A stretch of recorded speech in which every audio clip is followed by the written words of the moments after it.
Hello, everyone. Can you hear me? Good evening. Good evening. Let me just switch my background here. Looking good. Okay. 1, 2, 3, 4, 5. We've got a quorum here. We'll get going.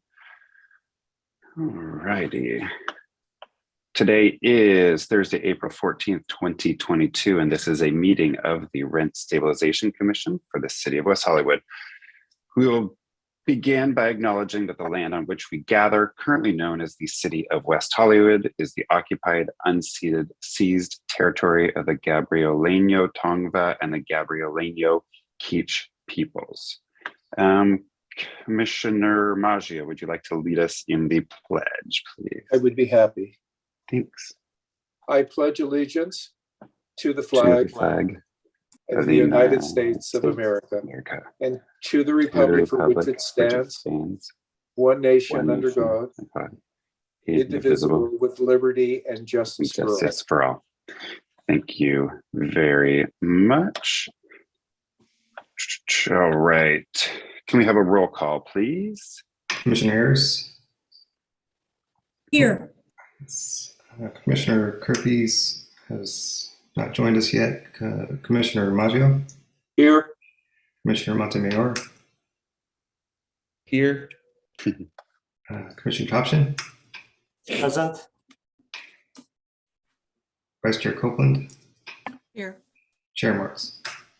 I am present. We have a quorum. Thank you, Mr. Secretary. Has everyone had a chance to review tonight's agenda? I see lots of yeses. All right. Entertain a Move motion. to approve. What's the first? I'll second. That's the second. Mr. Secretary, a roll call, please. Commissioner Ayers. Yes. Commissioner Maggio. Yes. Commissioner Montemayor. Yes. Commissioner Topshin, Aye. Vice Chair Copeland, Aye. Chair Marks. Aye. Motion passes. Thank you, Mr. Secretary. All right, now we have the minutes from our last meeting. Has everyone had a chance to review those? I see lots of yeses and a scary noise in the background. Can we have a motion? I'll move. I Motion hear to one. approve. I'll second the motion. I hear a second. Roll call, please. Commissioner Ayers, Yes. Commissioner Kirkes, Abstain. Commissioner Montemayor, Sorry. Yes. Commissioner Topshin, Aye. Vice Chair Copeland, Aye. Chair Marks. The motion passes. Thank you, Mr. Secretary. Yes. Do we have any? Yes. The secretary did not mention Commissioner Maggio, and it's yes to the minutes. Apologies. We accept your apology. All right. Motion now passes with the added vote there. Mr. Secretary, do we have any public comments? No public comments at this time. Okay, great. Thank you very much for your assistance. Moving on to the manager's report, Mr. Holub. Good evening, Chair, Vice Chair, Commissioners. Jonathan Holub, Rent Stabilization Manager. I'll start by going over the look ahead calendar. Tonight, you'll be hearing an appeal of I-152, which is an increased case. At the next meeting on April 29th, it'll be one appeal. On the 12th, another appeal will be heard. There will also be a presentation from the Code Compliance Division. On the 26th is an appeal scheduled as well. No further appeals after that. On June 23rd, the announcement of the AGA and relocation fees. And then in July, the first meeting in July will be the reorganization of the commission and appointments of liaisons to the other commissions and advisory boards. I just wanted to talk a little bit about the last report I got from PetCetic Legal Services. There was, not wholly surprisingly, a spike in eviction cases filed. The last number I got immediately following the end of the application period for the California Rent Relief Program was 8 cases, which is the highest number we've seen so far. And I confirmed that those were all for non-payment of rent. Not wholly surprising that that would occur at this time. I also wanted to talk about Assembly Bill 2179, which passed at the very end of March, just prior to the period when the protections for tenants who had applied for the California rent relief would expire. What that bill did was it did not extend the period to apply for rent relief. The application period for the rent relief program did end on March 31st. There are no indications that that will be extended. But for those who have pending applications and are waiting for a information about what happened with their application, they will still be protected from eviction in the state courts through June 30th, 2022. What the bill also did was extend the preemption provision that prohibits local jurisdictions from extending a moratorium related to non-payment of rent. So the county ordinance that we've discussed previously did have a provision that was to go into effect on April 1st, which would allow tenants to self-certify that they were unable to pay rent due to COVID-related reasons. The state law preempts that, which means that it did not go into effect on April 1st. Therefore, tenants do need to pay their rent from April 1st going forward. There is a sunset to that preemption. It is also June 30th, 2022. But I don't know what the state will do. So at this moment, it is just the other protections that are going to be remaining in place at the county level, which include a prohibition against evictions for no fault reasons. So that is where it stands right now. And I'm happy to take any questions. Commissioners, questions? Commissioner Topshian and then Commissioner Maggio. Thank you, Chair. Good evening, Mr. Manager. Those 8 cases you mentioned at the spike in those eviction cases, these are related to non-payment of rent.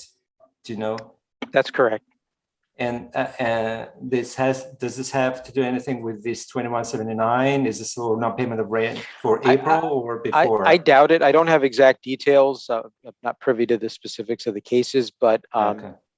since that information came to me right after the end of the month, I would think they were probably filed in anticipation of no further action being taken by the state. I don't know that for sure.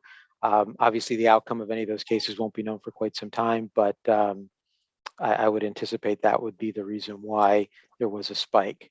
So we might see it go down again, but Okay. I haven't gotten an update from Betsedic recently. So as soon as I do, probably will before the next meeting, I'll let you know what I find out. Yeah, it would be interesting to know how this AB 2179 will be, will have whatever effect will have on those type of evictions, if there will be any effect. So maybe you can just keep us posted on it. Of course. Thank you so much. You're welcome. All right, Commissioner Maggio. Yes, good evening, Jonathan. Since we do not have any public hearings on June the 9th, could we use that time perhaps with a mini study session on perhaps a topic that we probably should look more closely at? Would there be enough time to do that? And I don't know yet. If it stays open, I'll certainly consider putting that on the agenda.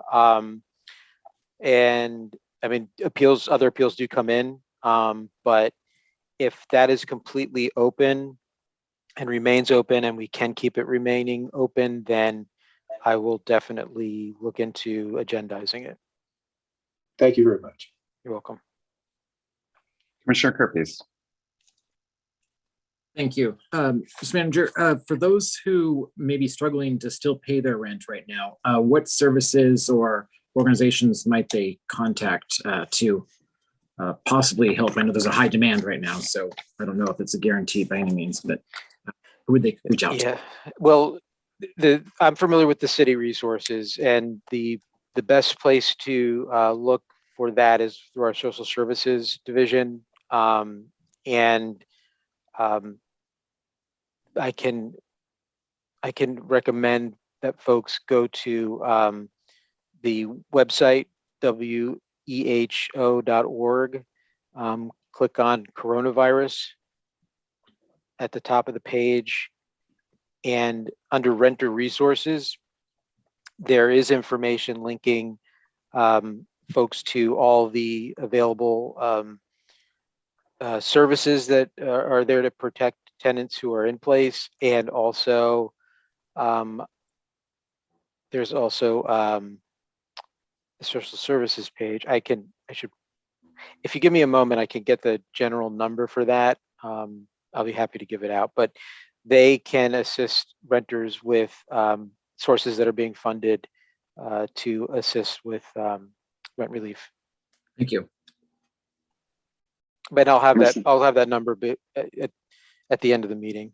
And of course, the best way, if anyone out there is watching and has concerns, is to just go to the website, coronavirus renter resources. The number for the division is on there. Our division and our information coordinators are great with pointing people in the right direction. Thank you for that. Commissioners, any other comments, questions, concerns, complaints? All right, good. Seeing none, we will move along. Thank you, Mr. Holub. All right, commissioner comments. Unusually quiet bunch tonight. Commissioner Topsy, yes. Just a quick one. Just to disclose that I attended the Public Safety Commission meeting on Monday night, and I saw Vice Chair Copeland also was there, but unfortunately I wasn't able to be there right at the beginning. I worked late a little bit and logged in later, but I kind of, there are concerns about the public safety issues in West Hollywood due to recently, increase in crimes and different type of activities. So obviously I am very concerned about the public safety issues as everybody else is.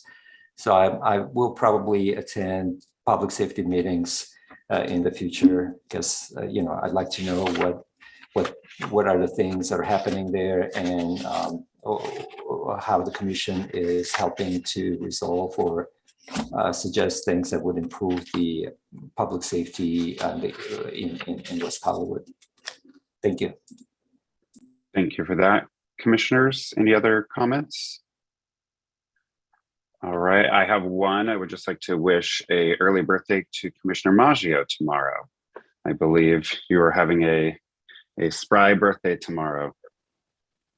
It's going to be in Palm Springs. Thank you very much for remembering. And I am taking gifts. I can give out my address after the meeting if you'd like. Do you prefer cash or check or credit? I like it all. Thank you very much. All right, we'll see what we can do. No gifts of government funds, but we'll see what we can do.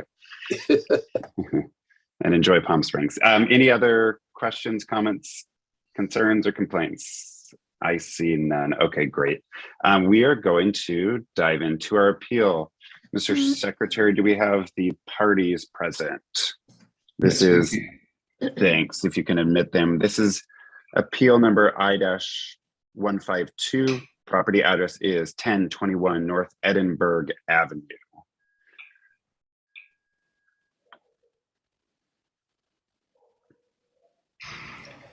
Chair, we have the landlord and 4 of the tenants present. Wonderful. Okay. Okay, looks like we're getting everybody admitted into the meeting. We've got some of the tenants and we've got the landlord. We'll get to the group of you in just a moment. First, we're going to hear a staff report from our legal counsel, Mr. Natalizio. Thank you, Chair, and good evening, Vice Chair and Commissioners. My name is John Natalizio, and I am the legal counsel to the Rent Stabilization Commission for the city. Just as an initial comment, just overall due to the size of the appeal and just nature of the content, I'm generally just going to defer to the staff report, which provides a much more substantive discussion on the appeal. I don't particularly think an oral report could do adequate justice without having us be here all night. I know nobody wants that. So I'm just going to provide some brief highlights that I think are going to be helpful to guiding the discussion. This appeal was filed by the landlord as well as the tenants on the property from units 1, 2, 5, 6, 7, and 8. The appeal hearing is in response to a net operating income application, which I'm going to refer to as NOI, and I'm sure everyone else throughout the night will be NOI. And again, that's net operating income. And that was granted by the hearing examiner. The NOI application sought a fair rate of return in order to provide a just and reasonable return and to maintain a net operating income as applicable to those units, again, 1, 2, 5, 6, 7, and 8. So in order to determine a fair NOI, the Rent Stabilization Ordinance, which I'm just going to call the RSO, sets forth a procedure for its calculation.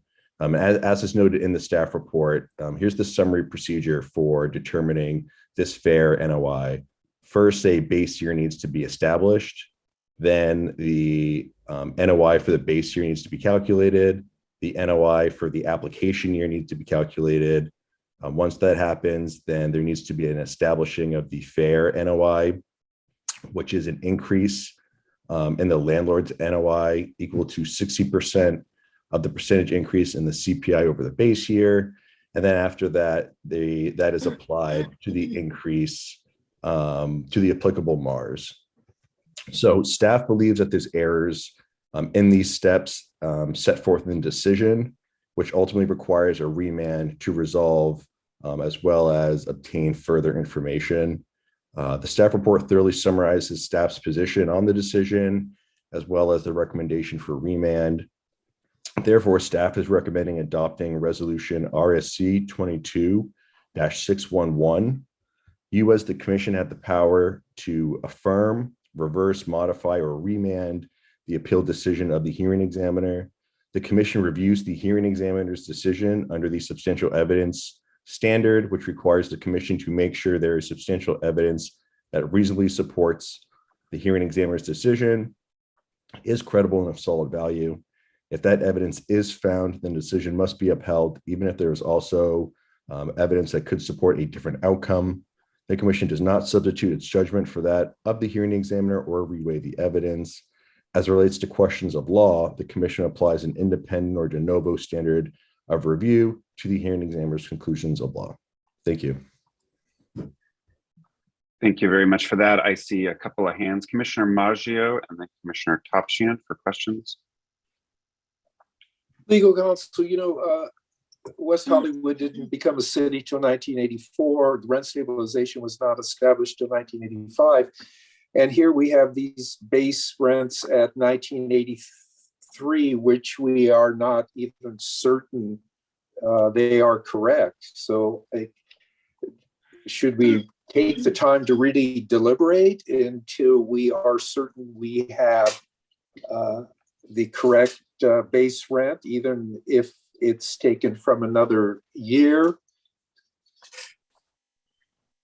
Well, I guess that's ultimately a question for the decision to deliberate. My understanding for why the 1983 year is in the ordinance is that when the city was incorporated and there was the discussion of being a rent stabilized city, 1983 was chosen to ensure that rents didn't get spiked in the subsequent year. And so therefore, rents would be artificially high. So at least my understanding for why the base year is set in the RSO for 1983 is as such. But for purposes of whether or not 1983 should be the base year, ultimately that's a commission decision. And if the commission finds that the record does not support a base year of 1983, then the commission can do a number of things, but staff's recommendation is to order a remand to determine, to order the hearing examiner to determine a proper base year. So would we want to have that discussion now, or since I think we know that there is some doubt, would it be advantageous to continue a discussion based on that, or perhaps wait for another base year? Well, I guess that's less of a legal question and more of a policy question. I mean, my recommendation would be to go forward with the hearing, let the parties present their positions, see how the commission ultimately feels on the issue of the base year. And if the commission finds that the base year as determined by the hearing examiner is incorrect, then a remand can be ordered. But as I'm sure you saw in the staff report, staff's position is that there's also additional problems with the decision that staff is recommending a remand on. So I think that it'd be advantageous to at least consider kind of knocking everything out at once in one remand hearing if ultimately the commission decides to go that way. Thank you very much. Thank you. I think Commissioner Topshian, did you have a question? Thank you, Chair. Mr. Natalizio, my question is about the previous commissioner, asked those questions that I had in mind. But speaking about remanding on that base rent 1983 issue, the landlord was aware that the documentation have to be submitted to determine the base rate in 1983, correct? My understanding is that's correct. So if the landlord was aware and the landlord didn't submit what it had to submit, why we're giving this second chance, the opportunity to resubmit any documents if the landlord was aware about that? We don't usually do this for other cases. Well, again, that is less of a legal question, more of a question for the commission to consider. The RSO provides that if a if there's good cause showing why the 1983 base year can't be established, that a different year can be chosen. As you can see, or maybe as you read in the staff report, at least staff's position was that the landlord did make a good faith attempt to establish 1983 as the base year. I think the method, at least my position, is that the methods and the evidence used to support 1983 as the base year is not sufficient. And therefore, the landlord should be provided an opportunity to either submit sufficient evidence to establish 1983 as a base year or choose a different base year in which he believes he could establish. Again, that's not a legal issue. That's an evidentiary issue that the commission ultimately can determine whether or not they want to grant that. So we still can remand the case, and hypothetically speaking, and the examiner, based on what is already submitted to the hearing, the examiner could use this evidence to establish a different base year, right? We can remand the case, but without opening the opportunity to resubmit anything else to establish 1983 as a base rent. So I guess, sorry, just to be clear, the commission could do, I mean, when it comes to a remand, the order for the remand could be any number of things. So if the commission finds tonight that the evidence submitted in support of 1983 as the base year is insufficient, there's a couple of things, again, well, a number of things the commission could do. One thing could be, I guess, my understanding, as you're suggesting, could be to say, we don't believe there's any evidence to support 1983 as a base year. Choose a different base year that's not 1983. Staff's position is that maybe after this hearing, the landlord has a better understanding of ultimately what is required to prove 1983 as the base year. And if that's the case, and he can ultimately establish 1983 as a base year, to give him that opportunity. But again, that is a total commission decision, and they can decide to go whichever way they want with that. Okay, but the commission cannot choose a base rent, right? Today's appeal, we can't really come up with a base year. Correct. Okay. And the other... Sorry, Commissioner Topchin. If the commission finds that the evidence in the record supports 1983 as the hearing examiner did, then yes, they could affirm the decision of 1983 as the base year. But for purposes of choosing a different base year, the commission would then have to receive new evidence, which would not be permissible. So they couldn't choose a new base year tonight. Understood. Thank you so much. Commissioner Kerpes? Thank you, Chair. Yeah, kind of piggybacking off of that, if we were to determine that the base year, there was not evidence to support a base year, can we just deny the request outright and allow the landlord to start with whatever year he chooses to all over again? I mean, if the commission, sorry, let me just make sure I understand. I mean, the commission could say, we disagree with the hearing examiner, 1983 is not the base year. The evidence doesn't support that. Remand hearing, and you need to choose a new base year to prove. The commission could do that. Does that answer your question? Yeah, I guess it's just we would just be remanding it then back for that question. Yeah, I guess the end is still the same. I mean, he either, whether we call it a remand or we dismiss this request, he has to choose, or he may have to choose a different, I mean, he could come back and say 83 again, but just provide different evidence, but he could also have the opportunity to choose a different year if he had the evidence, right?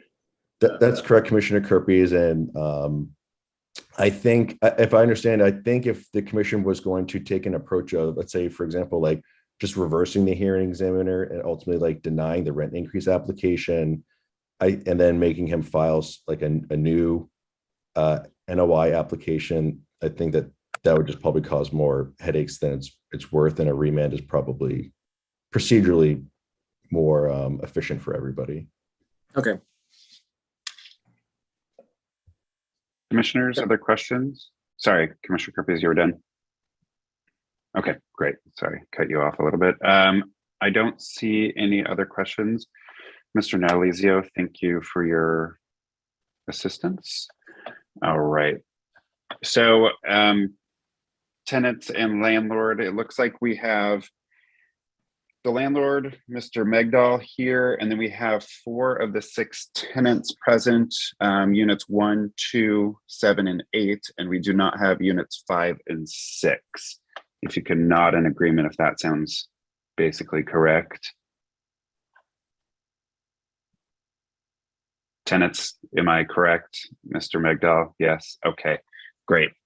So how this is gonna work is the landlord is going to have 5 minutes to present his case, up to 5 minutes. You don't have to if you don't want to use all that time.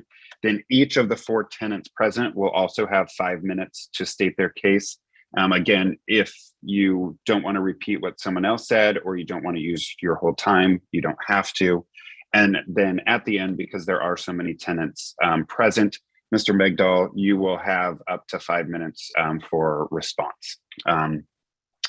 So that is how we're going to proceed this evening. What we're here to do is just an appeal. So we cannot consider any new evidence. So don't waste your time on new evidence. Please be respectful to one another. And then please keep on topic. So only the things that were in your appeal should be discussed tonight. It'll help you and it will help us. So right before we get started, what will happen is when you are up to speak, you will unmute yourself, you will state your name and your city of residence, and then you will proceed with your comments.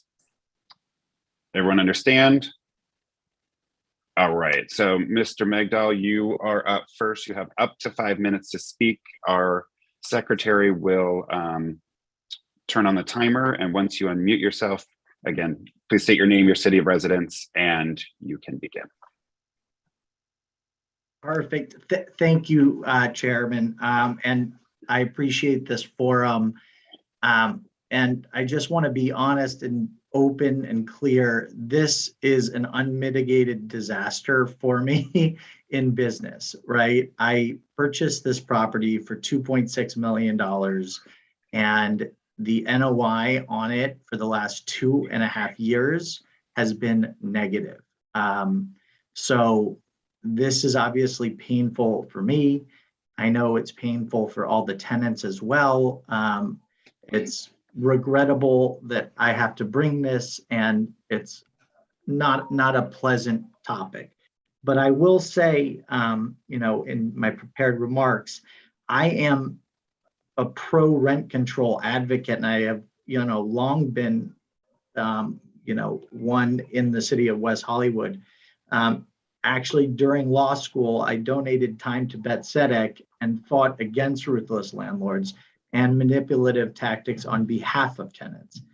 With the exception of one building in Santa Monica, to which I'm only a silent partner, I've exclusively developed and owned only commercial property, retail and industrial, solely because I wanted to stay away from apartment investments, because inherently some of these painful conflicts, fiduciary wise, to my investors, conflict with, real lives, real people, and I'm sensitive to that. And I feel for what I am asking for, but unfortunately I need it because we are losing tons of money and it's not sustainable.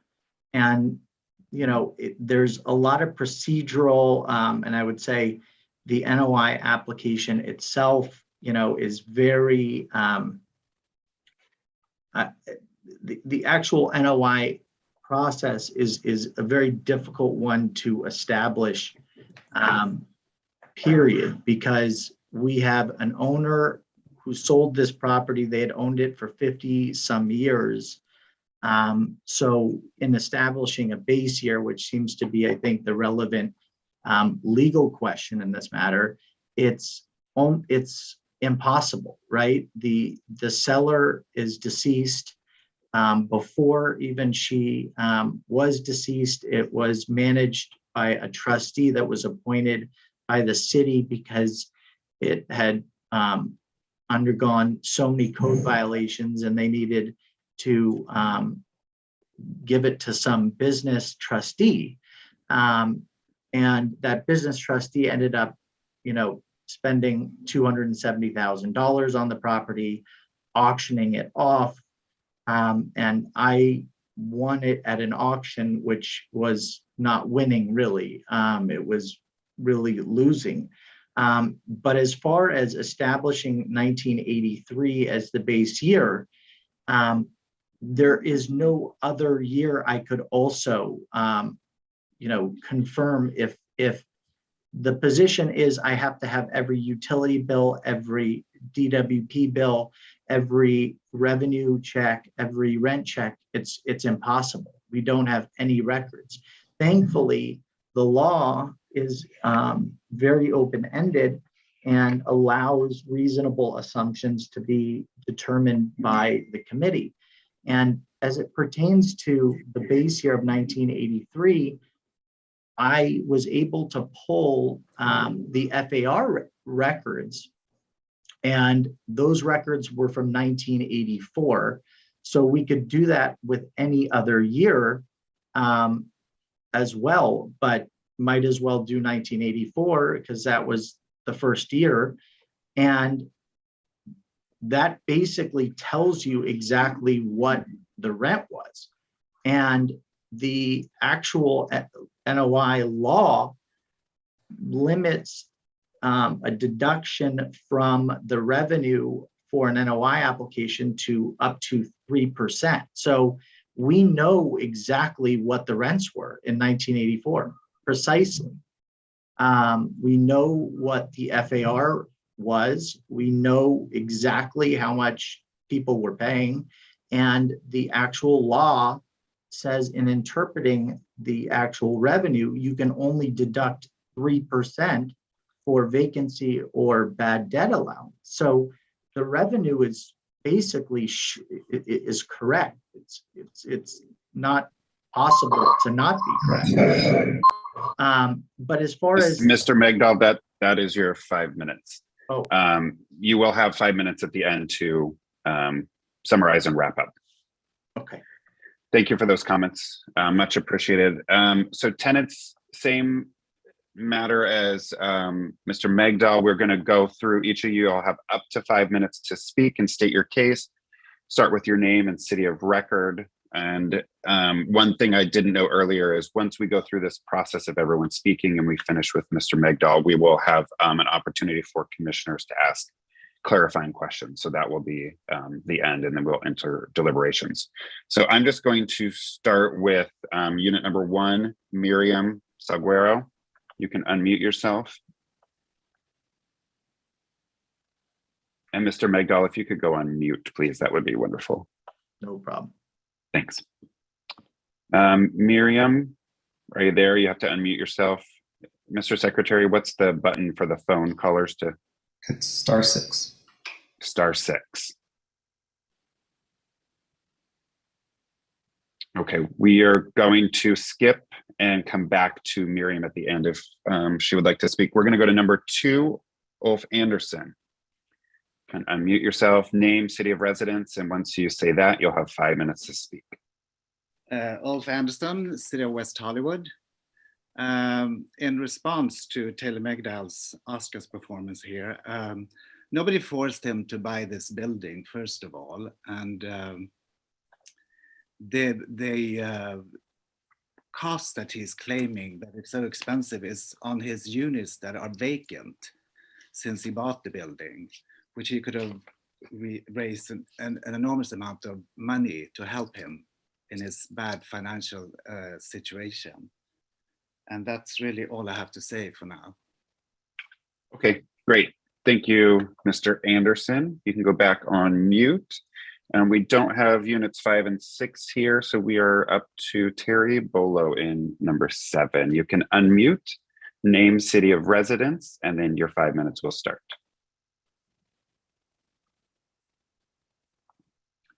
If you're on your computer, it would be you can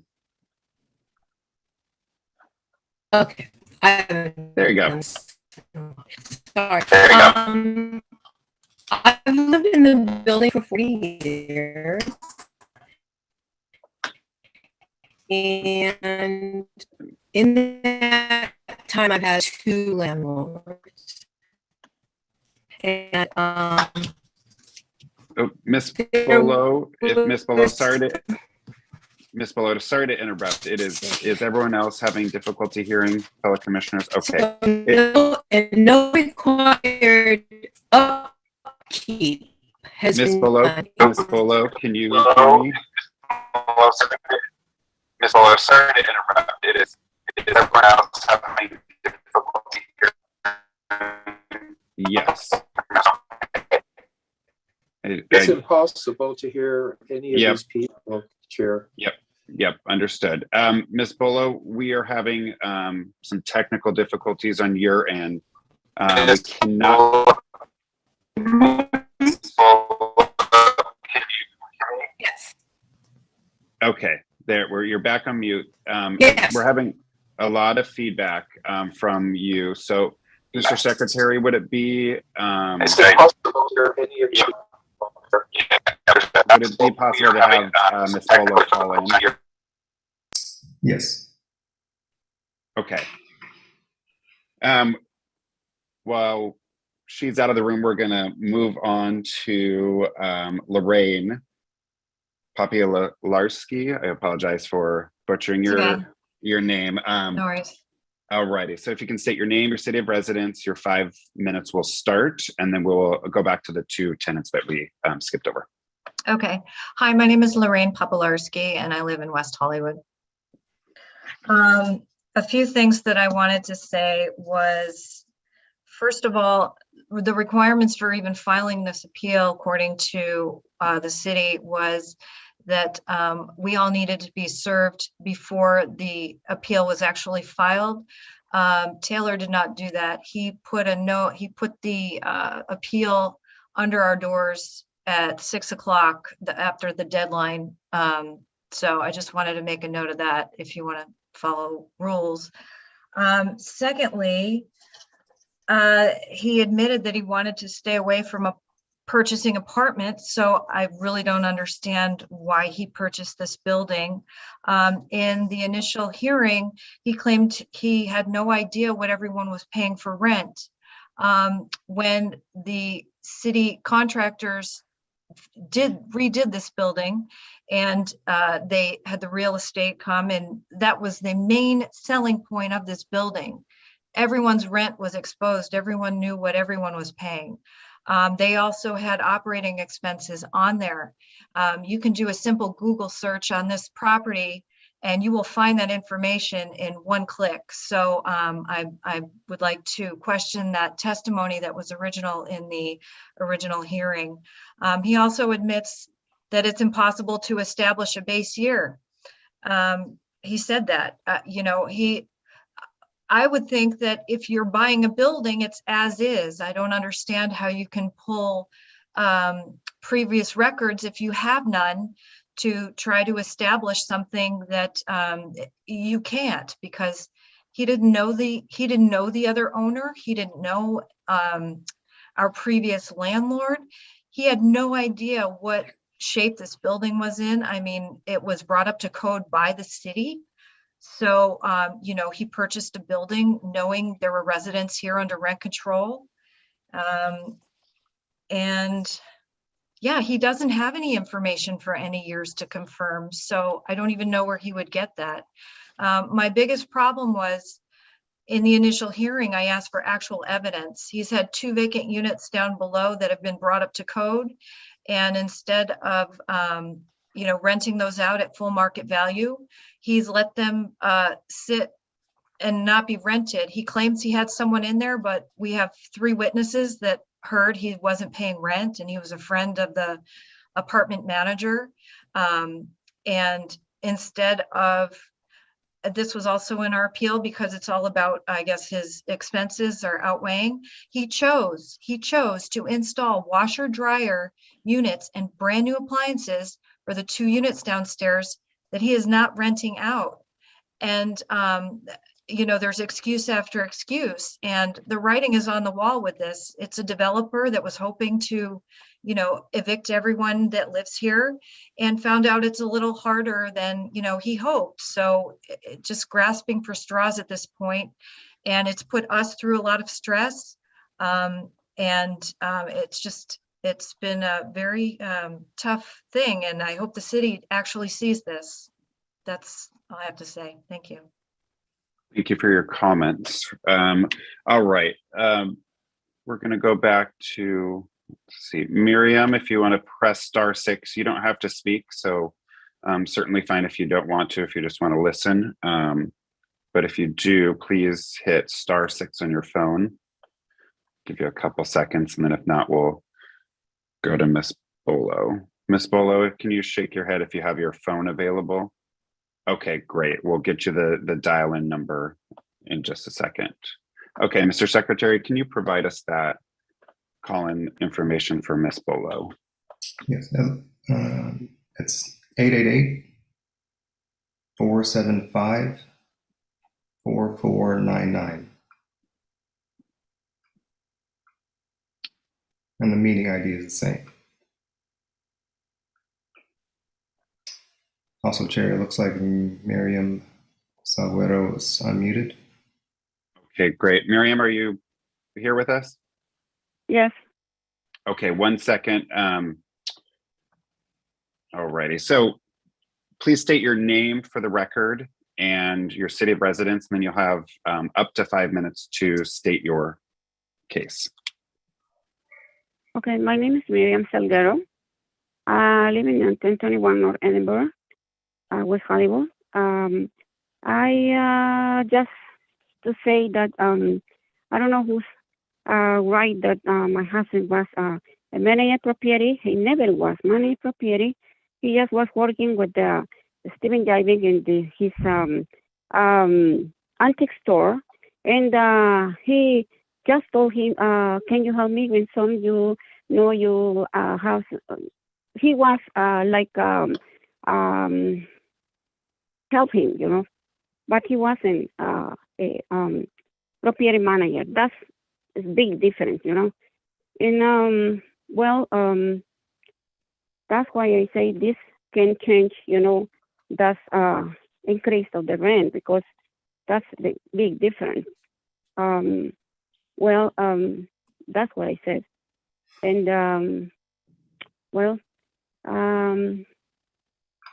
I hope everything will be, consideration for everyone. And I'm sorry that he's spent a lot of money, but I'm not a businesswoman, but he is a businesswoman. He has to, be alert on everything. That's what I said. Thank you. Thank you very much for those comments. All right, Ms. Bolo, were you able to dial in? The meeting ID, it's on the agenda. Do you have the agenda packet? The meeting ID is 813-6087-0879 #.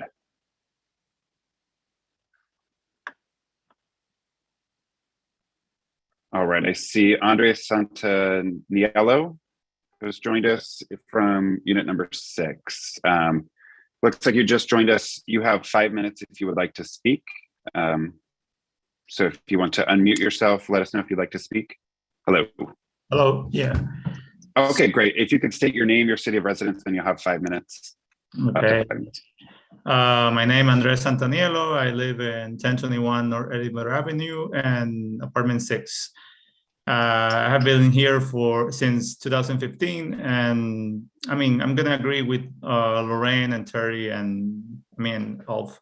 The building is just, if you're gonna purchase a building, you have to know what everybody pays. So I think, and you have to be prepared to increase the rent. It's not that simple, because everybody has make their living, and you need to be prepared. So yeah, I mean, and the building, I mean, it has plumbing issues. We don't have laundry right now. I mean, it's even worse right now. So I'm just gonna agree with everybody else, and that's it. Great, thank you for those comments.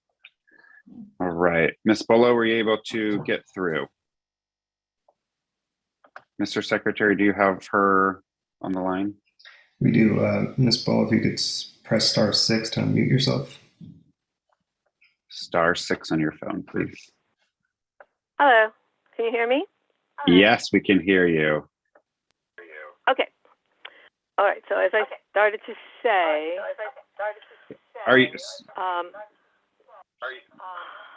Is there feedback for everyone else? I apologize. Yeah. If you could turn off the speaker on your computer, or the sound all the way down, mute. Oh, okay. All right. Okay, I've lived in the building for 40 years. And we've had 2 landlords. My rent has gone from $400 in 1980 to $600, $605.72 in 1997. It's my last rent raise. There has been no required upkeep done in 30 years. So that means carpets, paint. It's only been done once in 30 years. The unit is in very poor condition. The landlord said he would not do the work that needed to be done and should be done according to the city, and I could do whatever I wanted to do inside my unit. I have not sought a rent reduction. 2 new units, brand new, everything is brand new downstairs, are empty. So there's the loss of revenue. Meanwhile, I'm going to be asked to pay more money for a substandard unit. So he went, let's see. So we were under receivership, and the building had a lot of work done at that time by the city, so to bring it up to code in order to sell it. And so we paid rent to that law firm. So he wants the higher rent, but he won't do the work that the city requires. New units have a washer and dryer, and he took away our laundry facility. And so I don't see that there's a reason for him to be able to assess us his losses for the empty units. They're brand new, and I'm living in a dump. So pretty much that's about all I have to say about that, unless you want to ask any questions, since I am the longest tenant here in the building. Great. If you'll just stay on the line, we are done with the tenants and their 5 minutes. We're going to go to the landlord for his 5-minute response, and then we'll open the floor up to commissioners for questions to anyone. So just stay on the line since we have a nice clear connection to you. All right, Mr. Magdal, you are up. Well, thank you. And I just want to say the empty units are a real sore topic, and the idea that they're being used against me is painful. We signed 2 leases at the beginning of COVID that is in our application. And unfortunately, both those tenants, one actually moved in for a couple months, paid 2 months, then left. The other one never even moved in. And unfortunately, I can't evict them. They're active, technically occupied units because of the COVID moratorium. So, and in the actual application, we gave credit to the actual NOI for the application year 2020. We gave full credit for the lease amount that we're not even collecting. So it's, it's like I'm being accused of this, conspiracy theory that I'm just leaving 2 empty units that are perfect, and I invested and, brought in a washer and dryer, and I'm willfully not renting them. I legally can't. I can't evict 2 tenants who left, and I even gave in the calculations credit in the NOI for receiving that money that I'm not even receiving. And so, you know, it's kind of, you know, a little insulting. And again, I understand that this is a tough conversation. Believe me, like I don't do this lightly, and I don't undertake this process lightly. As far as the base year is concerned, you know, the commission and the statute's clear that they're all empowered to make fair and reasonable assumptions. We submitted 500 pages of documentation. We know exactly what the 1984 rents were. We know that the NOI from those rents can only be reduced up to 3% for purposes of the calculation. On the expense side, to establish the 1983 base year, we procured the real estate taxes from 1984 from the county assessor to procure Section 8 rent, which was not on the FAR. We confirmed with the federal government that it was $500, which is in also our evidence. For each utility bill, we painstakingly, for 1984, we took the 2020 bills, not just the number, not just the actual amounts. We used for the electricity, we used the wattage used. For gas, we used the gas therms as the term. For water, we had the exact 2020 HCF. We pulled from Bloomberg the rates for 1984 for each kilowatt hour, each HCF, each element of water, and applied them precisely as expenses. So 1983, we are positive what the revenue was because it's the FAR, right? We are practically, precisely, almost, you know, meticulously understanding every expense. So 1984 is the base year. It legally constitutes the base year. We've established the revenue, we've established the expenses fairly and reasonably, and that's what we're after here. And I also just want to remind the tenants that it's not a zero-sum game. We need to, in order to maintain the property, in order to make it a beautiful place to live, we have to actually have income coming in, and we literally have a negative NOI. For the last 2.5 years, the property before debt service loses money, and that's just the facts. And so, yes, it's super painful to reach out to folks and say, you got to pay a little bit more, but, you know, not trying to get lost, you know, in the weeds here. It's, if we can't get a reasonable and fair and just increase, our only other option is probably to Ellis it, and then everybody gets relocated. So I want the tenants to understand that. Mr. McDowell, the time's up. So if you just finish that last thought there, please. Yeah, no, because it pains me to hear, you know, and I understand and can relate. I mean, if I were a renter and someone was telling me they had to pay more rent, I would be furious too. And I get the aggravation. But what I'm telling them is, in order to actually prevent the building being in disrepair or prevent us needing to do something more drastic like an Ellis application, like, we need a modest increase. I'm not asking for. Gonna have to cut you off there. Yeah, no worries. All right, thank you for those final comments. Okay, tenants and landlord, thank you for your comments. We appreciate that. We are going to move to questions from commissioners to any of the parties. I'll start with Mr. Maggio, then Mr. Topshian, and we'll go from there. Commissioners, sorry. Yes, to the owner, you mentioned Ellising. You realize when you Ellis, you have to pay those people to move and you have to give them a time slot to leave. I don't know why you brought that up, because that would be what you would need to do. The other question I have is, have you ever offered any of these tenants any painting their apartments or replacing carpeting?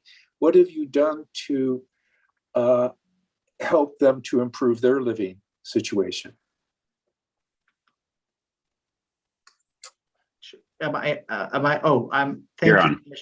Thank you, Commissioner. We take our maintenance and management very seriously.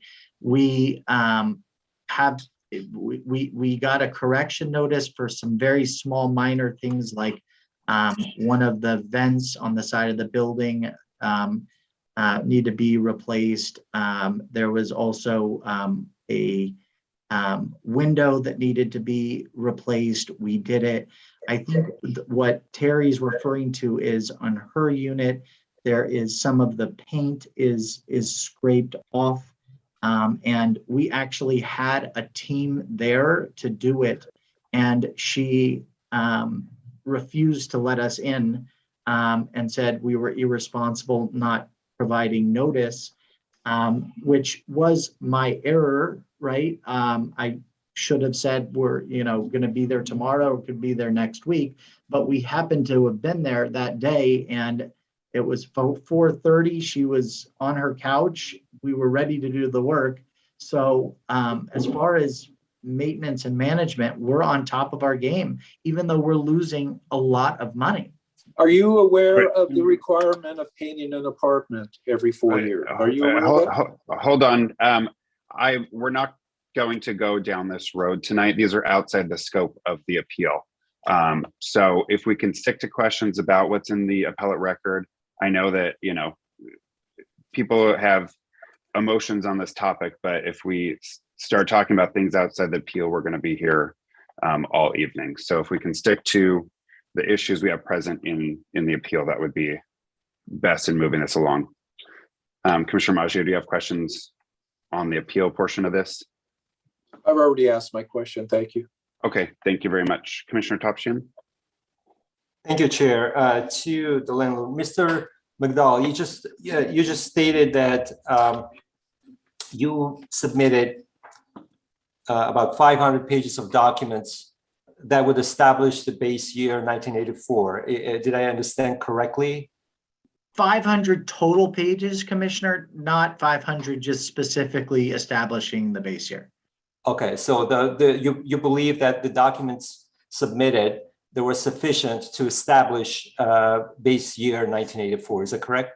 Commissioner, candidly, I am certain, because we know the revenue number for 100% certainty, and every expense we backdated precisely. It's fair, it's reasonable. I think the original hearing officer understood that. This is mathematics. It's really formulaic. We know what the rents were, and we can very, very precisely estimate what the expenses are.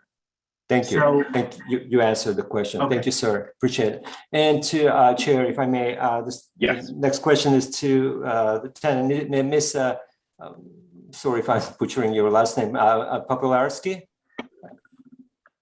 Yes. Yes. You Hi. mentioned something. Hi. Good evening. At the beginning of your statement, you mentioned that you weren't served before the application was filed. Can you explain what wasn't served before? So in the appeal process, it specifically said that the tenants or the other party that was affected needed to be notified before you went to the city and filed your appeal paper. He did not do that. Sorry for interrupting. So you were the process requires the landlord to notify you that they are going to file an application with the city regarding the just and reasonable rent increase. Is that correct? Correct. Yes. And you have not received that as the process requires before filing. You received it after the filing. Correct. And And have you addressed that with the city staff or the hearing? Was this brought up? I did bring it up and they told me to bring it up here at the hearing. Okay, all right, thank you. Thank you.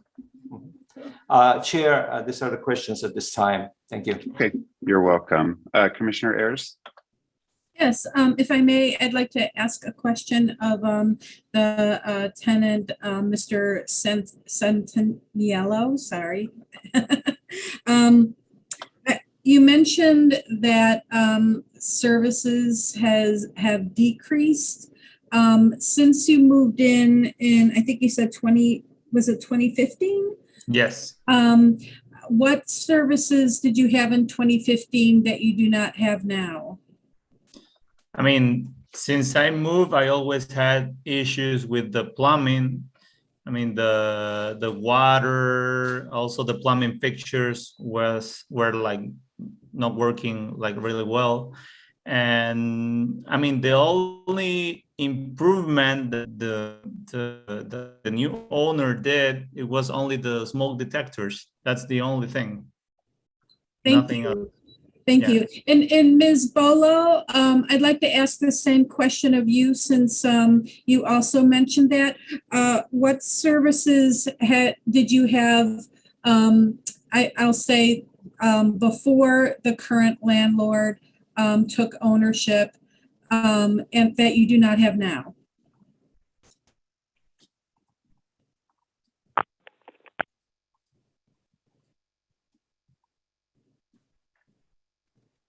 Oh, okay. Well, he took out the laundry room, and there's been nothing done inside my unit that's required by the city. So in 30 years, I have not had any painting or carpeting done. There's a lot of minor things around the unit. I mean, it's in poor condition.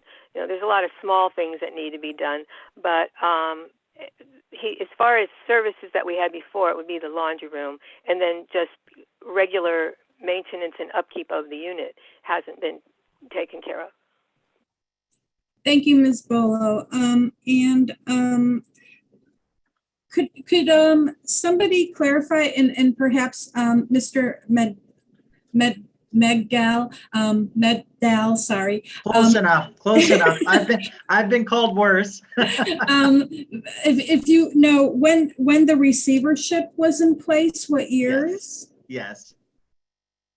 So yeah, so apparently what happened was the previous owner's, I guess, husband had passed away, and she was managing the property. And I've spoken to her relatives trying to actually track down actual bills.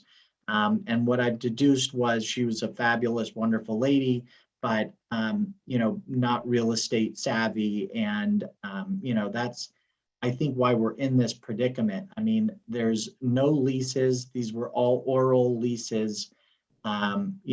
She didn't raise the rent on the CPI. I mean, there's the rents have been flat for 42 years on one unit, 37 years on another. Oh, right.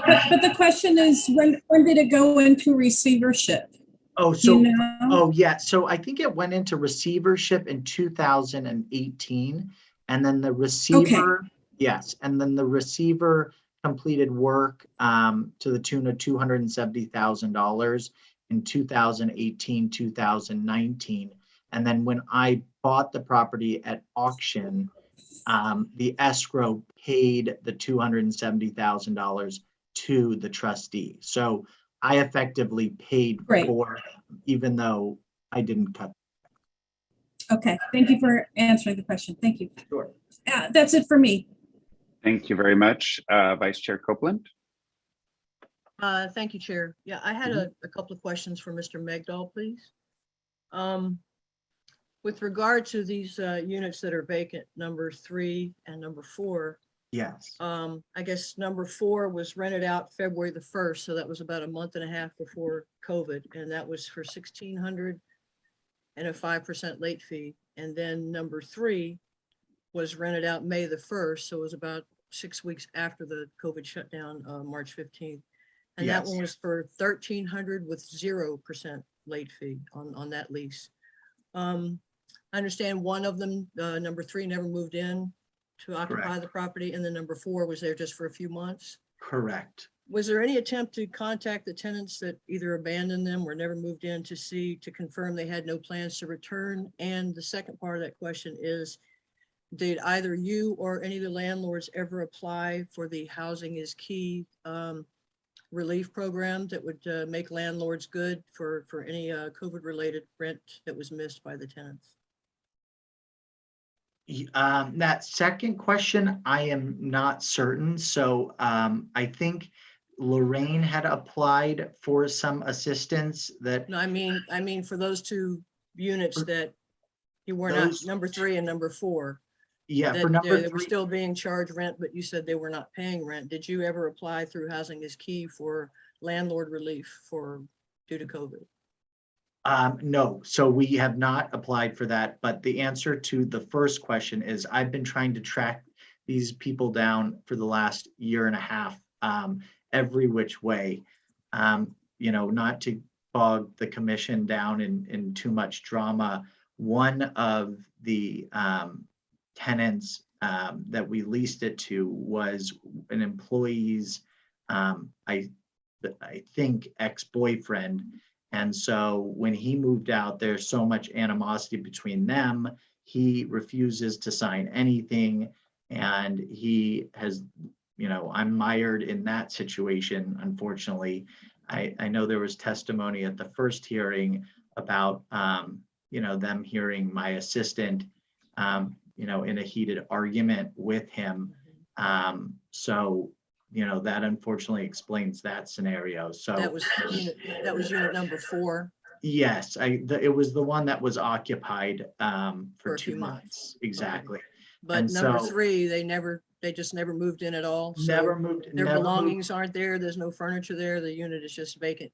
completely vacant. And that's Mitchell Dearman. And I have been hounding him and obviously threatening legal action, to recoup the money that, he's defaulted on. He has refused to, terminate the lease. He's refused to cooperate with me in any way. So, yeah. Thank So you. I just wondered if anyone had applied for that Housing is Key program that would make landlords good for COVID related, if it was COVID related. I will look into it. I will look into it, but I will also just reiterate to the commission that in our application, even though we weren't receiving that $1,300 and $1,600, I applied it to our NOI. So I incorporated money that we are not receiving in our application year. So, I have tried to be as fair, reasonable, and as open and almost. Thank you. Okay. Why was there a difference between 1,300 and 1,600? Is this basically the same unit? It is the same unit, and the issue is both of them, don't include parking because the 6 units that are currently rented. So, those 2 units, we had to take, I think a lesser amount. And then the 1,300 was, during, the COVID, craziness. So we just kind of took a number that was probably too low, but. Okay, that's my question. The only other question I had was the tenants mentioned that the laundry room had been removed. Is that a permanent situation? It is a permanent situation, and you'll see it in our expenses. We were spending thousands and thousands of dollars on, repairs to it. And effectively the plumber said, with the plumbing in the condition it is, you're threatening big eruptions everywhere else. Okay, so that I just wanted to know if that was permanent or temporary. That is permanent. Okay. Yes, Vice Chair, it unfortunately is. And and by the way, we were receiving revenue from that. So it's not something we wanted to do. It was literally, and I should have probably put the email in our evidence. Sorry, Mr. Mingo, That's I'm gonna all cut you off. I have right now. I just got to keep us on a Yes, thank you for timeline asking. here. Yeah, that's all I needed. Thank you, Chair. Thank you, Vice Chair. Commissioner Kerpies. Thank you, Chair. I have a couple questions for you, Mr. Magdal. And I do understand the efforts you went through to provide the 1983 or 1984 to show the income and the expenses that year. But I do have a couple questions for you. How many of your tenants, and Chair, please indulge me for just a second, because the first two questions are not going to sound like they're relevant to this case, but I hope to be able to explain how they are. Mr. Magdal, how many of the units right now have air conditioners in them? You don't have to make the exact number. Are there any? I think they all have window units, I believe. Okay, and I'm just curious. So, do you also know whether those window units were there in 1983 or 1984? I don't know. Okay, and then also the tenants that are in the building now, whether they have little surface or floor heaters that you can buy for your apartments, or keep your feet warm, keep the rooms warm. Do you know if any of them operate those now versus the tenants who lived there in 1983 may have operated them? From everything I understand, those wall heaters always have been there since 1983 to the present. That thankfully was old technology. So yeah, I was actually referring to I was actually referring to things that you would buy from the store that you'd plug in and right. My point is that we can't just look back and compare the same prices or the same kilowatts or thermos that we use today versus what we used 20 years ago, 30 years ago, because we have different technologies now. But I do understand what you tried to do, and I appreciate the effort that you did go through to provide those numbers and justify show your logic in that. Chair, that's all the questions I had. And Commissioner, thank you for that, because that really does hit to Mr. Miguel. These are just questions. Like, we can't take more statements, but I appreciate that. Commissioners, other questions before we deliberate? Let me look across my screen. I don't see any. All right, if everybody, tenants and landlord, can go on mute. I'm actually going to ask if we mind for a quick 2-3 minute break before we deliberate. Everyone okay with that? Yes, Chair. As long as we ask questions of Mr. Natalizio? Of course. Either before or after. It doesn't matter if we do it before or after, but just I want to make sure we get that in before we start the 100%. Can we ask the questions before we deliberate, please? Yeah, of course. Yeah. Thank you. We'll decide a schedule after. We'll just take a 4-minute break. We'll come back at 8:20. Thank you all. We'll be right back.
Okay, I'm back.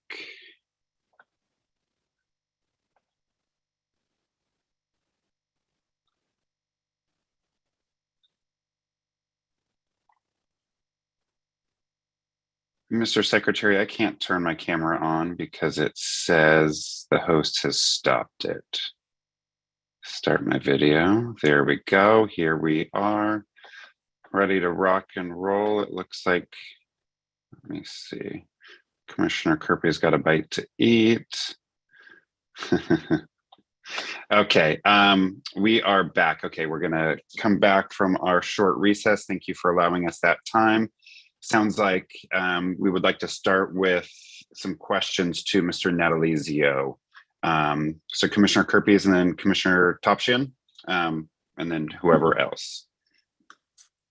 Thank you. Has he made it back from the break? Yes. Yes, he is on my screen. Oh, okay. I guess I'm just, okay. Thank you. So the first question I had, a lot has come up about the amount that the property owner has paid for the building. And that's not relevant in the calculation for this equation, right? For no matter what year he bought it, no matter what amount he paid for it, mortgage payments are not included in either of the calculations. Is that right? That's correct, Commissioner Queries. The purchase amount of the property plays no factor in this. Okay, so even if we think, and maybe at this point he thinks it was a bad deal, it's not relevant in the question that's in front of us, in that when we're figuring out whether the current landlord, the current property owner, has the reasonable return rate as in comparison to what the landlord at the time in 1983 or whatever base year they use was making a reasonable return, or for that base year. The other question I had was when it comes to the landlord has mentioned a few times and explained that, even though those 2 units are vacant, he is recording it as if he was receiving rent. So he's actually almost penalizing himself, but there's no penalty to the other tenants in this larger calculation because he's counting it as receiving rent from those units, right? In his calculation. But yes, right? That's correct, Commissioner Kirby, and the hearing examiner also included that as well in his calculation. So then my question is, I think that on page 15 of our 15 of our packet, which would be I know the packet numbers are sometimes different. I'm looking at basically the chart that's set up in the staff report for when it talks about, right after it talks about rent increases, I guess it'd be numbers. Basically the chart that shows the unit numbers, the revised MAR, first year MAR difference. Are you with me on that chart? Or do you know what Are you looking at, sorry, page 15 of the staff report? Yes. Okay, and so page 23 of the agenda packet. Oh, I'm sorry. Yes, it's page 23 of the agenda packet. Okay, yeah, I'm there, Commissioner Kirby. So in this chart, although the landlord used those units as if there was a person in there and is accepting rent from them, the total amount, how it's dispersed, doesn't seem to be dispersed amongst those 2 units. So my understanding of how the hearing examiner calculated it was when the hearing examiner, when he apportioned the the rent amount that he determined the landlord was entitled to, he apportioned it equally to all tenants, including units 3 and 4. But because the landlord is not seeking a rent increase for those units, it's not going to affect the rent. But the hearing examiner did divide it amongst 8 and then just attributed it to the 6 then. Doesn't the rent stabilization ordinance require that they be distributed amongst all of the units that are occupied? Well, so it requires that well, there's a couple of problems. One is, again, this staff's position is how he ultimately attributed the rent to all the units was incorrect as it relates to capital improvements. But in determining the apportionment of the rent, if the landlord is only seeking the, for whatever reason, if the landlord is seeking for these 6 units, but not 2 other units, the argument is that it's technically being applied, but the landlord isn't seeking a rent increase for those units. Does that make sense? So No. it's the final number was divided by 8. Oh, I see. They just were not listed in it was still divided by 8, but those 2 just, he's not seeking them, so they don't apply. It does not apply to the unit. Right. And the RSO mandates that the hearing examiner or the commission cannot give more than what the landlord seeks, so that the commission couldn't give it to units that he's not seeking an application for. But the hearing examiner did divide it by 8. So, okay, I just want to make sure that other tenants aren't being penalized by it only dividing it by 6, but as long as it's divided by 8, okay. Those are my main questions for now. Thank you. Commissioner Topstein, I think you had questions. Yeah, Mr. Natalizio, is just a minor question. You probably heard the tenant statement that the application was served after, or at least not before the application for just and reasonable was filed with the city. I don't know if this has anything. I mean, would this change anything, or do you know if the owner followed the proper procedure of filing? This is kind of more a technical matter, but I wonder, what would you say? I guess I wasn't clear if it was the original application for the underlying hearing, or if it was the notice for the appeal hearing. I wasn't clear on what it was, but I think in either case, my thought is the legal position is that even if it wasn't followed technically, the tenants were provided notice. The tenants are here. They're aware of it. They filed. If it was about the original application, my understanding is that tenants attended and they testified. Clearly, tenants heard about this appeal hearing. They're here, and every tenant submitted an appeal to the hearing examiner. So I think if there is any harm, it's a de minimis harm. But I guess if the commission wanted to go hard with technicalities, it could be something they could consider in their deliberation. But I think it's a minor technicality that they were ultimately provided with whether it was the application and or the notice of the appeal shortly after it was filed. And would you say that the city followed all the required procedures of, issuing notices in a timely way and everything else? Because I usually, follow that, because I want to make sure that at least the department follows all the process by serving the notices in a timely manner, which the department always done that before, at least that we know. But I just wanted to have it kind of on the record because of the tenant statement.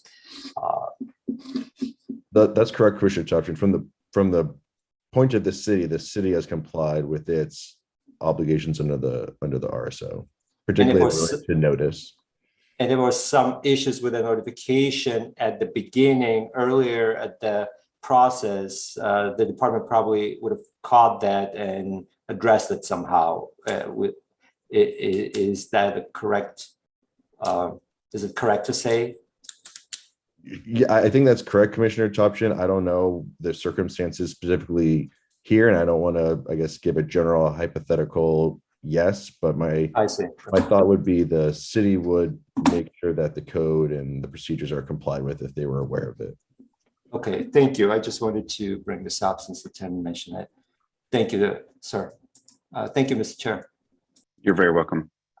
Other commissioner questions from Mr. Natalizio? Vice Chair Copeland, I see your finger up. Hi, Mr. Natalizio, thank you. Could you just remind us again, or maybe Manager Holla would know this one as well. Is there a minimum time requirement between the time that a property owner buys a building and when they can file an NOI? And also, are they time barred before filing an additional one? Is there a cooling off period in between, or do we know the rules on that right off the bat? So to my knowledge, there's no minimum ownership requirement. As soon as the owner buys it, my understanding is they can apply for a fair NOI. And then as it relates to when they could file another application, my understanding is that after a final decision, there's a 6-month period in which they would have to wait to file any sort of other application. Again, this is unique. I think traditionally for, let's say, a rent decrease application, it's 6 months. I have not looked at the regulations specifically for increases. I don't know if there's anything different, but traditionally the regulations set forth a 6-month period in which a party has to wait before refiling an application. Thank you. That's all from me. Thank you, Chair. You're very welcome. Commissioners, other commissioner questions for Mr. Natalizio? I do not see any. All right, Mr. Natalizio, stay close by because we might have further questions for you. All right, commissioners, who would like to begin deliberations? Commissioner Kerpes, thank you. Yeah, so I learned most about this process during the times the commission dealt with the seismic retrofitting discussion about whether we were going to pass that on to recommend passing it on to tenants, or if we were going to do some other options. And one of the things that I left that conversation with was a fear that something like this, especially to, sorry, I don't have her name in front of me, but Ms. Bolo, I believe, who's someone who's been in a location for many, many years, and a large expense comes along, and a landlord decides that they want to, apply for this. It doesn't happen very often in West Hollywood, but with those requirements the city placed on landlords, I feared that we were going to see a lot of this. And this is the first one that I've ever seen while on the commission. And I think it's very difficult. I think that the landlord has a right to a fair and reasonable return. I think that is the only thing that saves rent stabilization policies throughout the state at this point. We've seen it, many of the rent stabilization laws that we used to have were weakened and went away. But it's things like this that make it justifiable and allow for rent stabilization to hold up under scrutiny. Unfortunately, in this case, again, I think it was said in the staff report, it's not that the landlord didn't try his best, but I don't support using the evidence that was provided for the expenses for 1983, 1984, whichever year it is. I keep hearing different years. Those, I think he was transparent, and it makes sense under what he was trying to do to explain the expenses of that year. But there's too many variables. We don't know that, we've had hotter years lately, we've got cooler years in some years, and we have no idea how many thermos or how many kilowatts were used back then. And to make just a direct comparison the way it was done in this case, I can't support. I don't believe that is good evidence. And I also agree with many of the other things that were mentioned in the staff report. In fact, I believe I am in support at this point, unless I hear after I hear from other fellow commissioners. But I also agree with most of the points being made and support the staff recommendation to remand this following the resolution that was prepared for us by staff.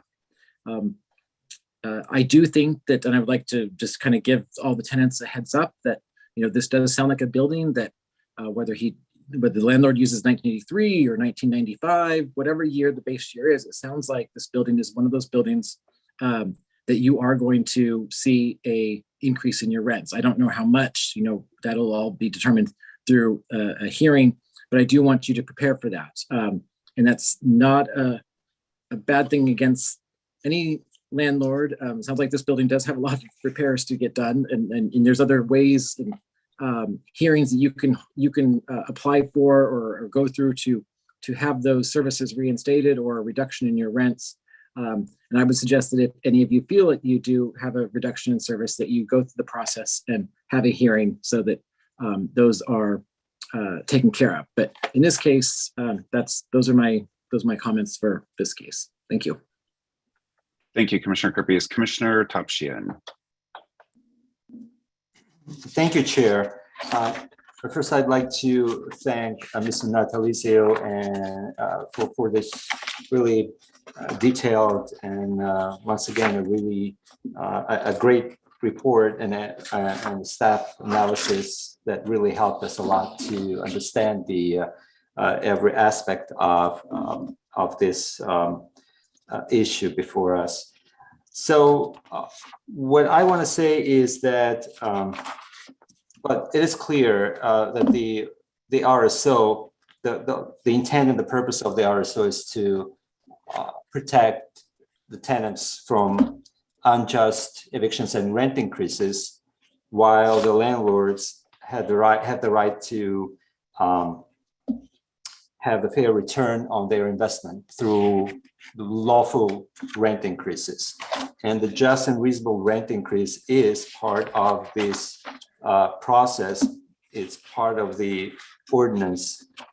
And I have nothing against the landlord, of course, exercising their rights under the ordinance to have their return on the investment, as long as everything is followed properly and there is a compliance with the procedural requirements are followed. Here, my only well, I wouldn't say only I would accept the staff's analysis and the recommendation, and I believe that staff did a really thorough review of the examiner's findings, and I'm pretty much in agreement with everything. My only concern, I wouldn't say the concern, maybe my only correct recommendation would be, based on the testimony from the landlord tonight, since the landlord himself stated that there is sufficient documents provided to the hearing examiner establishing the 1984 as a base year, I don't believe we need to remand this for additional information or documentation to establish the 1983 as a base year. So I don't believe we need to do it. And since there is enough, I reviewed the documentation. I think there is enough documents to go based on 1984, or if the examiner will find a different year. But I don't believe we should open the record and accept additional documents, because the landlord had the time, the opportunity to submit in good faith anything. And I believe, since the landlord said that they submitted 500 pages of records, the application was filed in June of 2021, and the hearing was in September 2021. And the decision was issued in November 2021. So there is a lot of time that the landlord could have submitted anything in addition. So I don't believe we need to remand and open the record for the additional information to establish 1983, when the landlord himself stated that there is enough evidence for 1984 as a base rent. So maybe we can remand, but not open the record, not request any additional information or documents. Because I want to be fair to the tenants. If we are giving that opportunity to the property owner to submit anything new, then the tenant should have the right to also submit anything new if they wish to. Other than that, I believe that the NOI should be definitely recalculated, and And the rest, I would agree with every point that staff's recommendation brings in order to remand the case.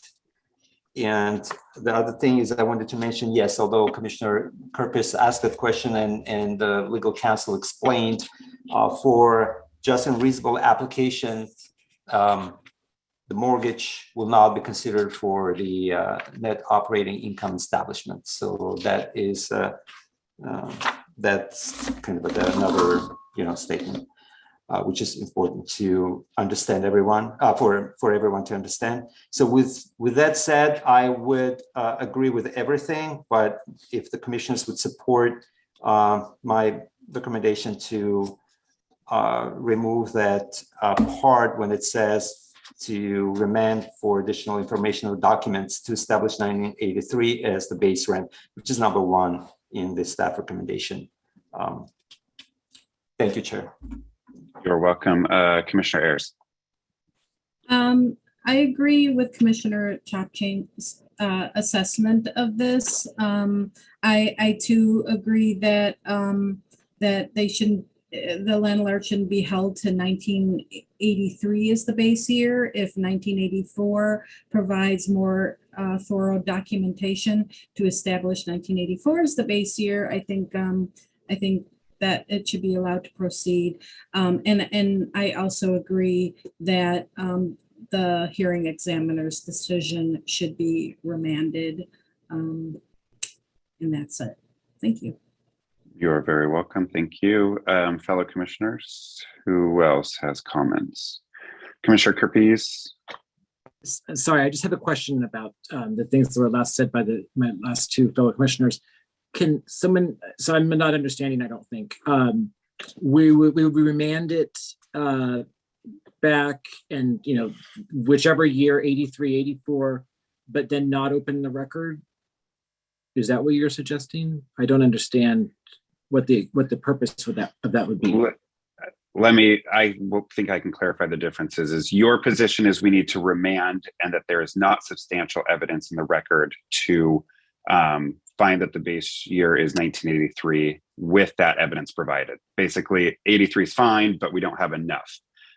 Your fellow commissioners that have spoken said we do have enough in the record. They want to remand everything that the staff report says, except reopening the record for the landlord to provide further information, that they just want a recalculation based on what's already in the record. So you agree with the calculations that he used for the expenses in 1983?